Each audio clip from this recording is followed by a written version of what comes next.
All right.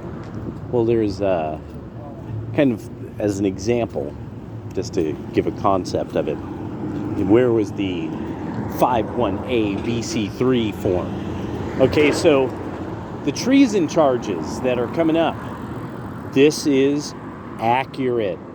This took paying attention to what was happening years ago, because a lot of the paperwork the FBI supposedly had on this guy going to Russia, having prostitutes pee all over the place or something like that, which was a preposterous story from the beginning, and everybody who had a sober brain in their head, or not, anybody who had ever heard of a man named Donald Trump, knew anything about him, knew that this was a preposterous story. But idiots didn't, and lots of idiots are losers now, and they're going to remain losers. But the treason charges are correct. They most likely are going to pan out. What it was that there was all kinds of paperwork that supposedly had been done, but when people researched for it or did FOIAs for it, the paperwork didn't exist. So this means that at some stage, you could find out, no, they made these charges up. They don't actually have a person that they interviewed. They don't have witnesses. They're nothing. They never did.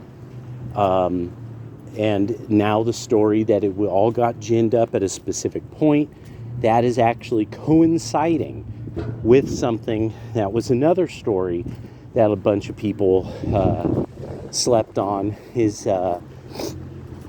What was it? Oh my God, I can't believe. The hero general Flynn. Flynn basically walked into Trump Tower, told them the tower is bugged. And that's why all operations were moved to Mar-a-Lago, because that was a secure location originally built to be the original Camp David. So it was basically the backup if anything were to happen. In Washington, D.C., Mar-a-Lago was built to be the other White House and the other command center way back, way back. So what you are now seeing is probably very real. A lot of people are going to say, oh, you have special sources. No. People were doing the footwork. YouTube kicked them off of YouTube.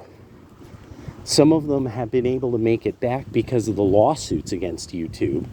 And so there's people who got their channels back, like Stefan Molyneux or George Webb.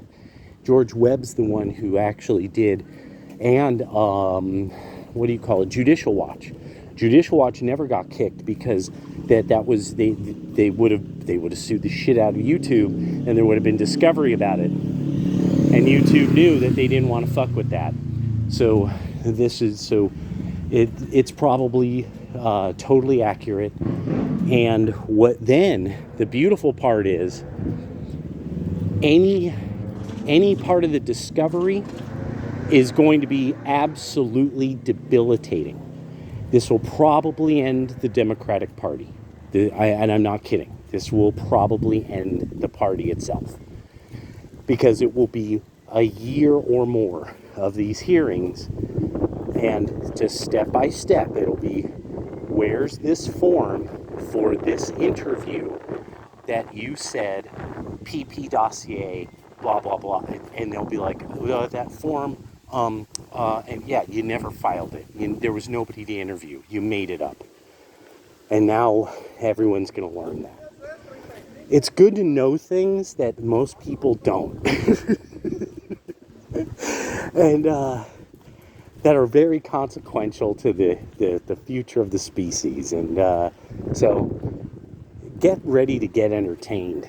Oh yeah. You're going to see people they're going to be dancing. They're going to be twitching. They're going to be, because remember, treason doesn't have jail time. Nope. You hang traitors. We shoot traitors. And it's been a long time since we've done so. And there's not going to be a moment that anybody says, I don't know, this he is Barack Obama. He is mysteriously kind of gay and from some other country. So, but no, just playing around with that one. No, but it's going to be pretty bad because it's probably treason. So I'll talk to you guys later.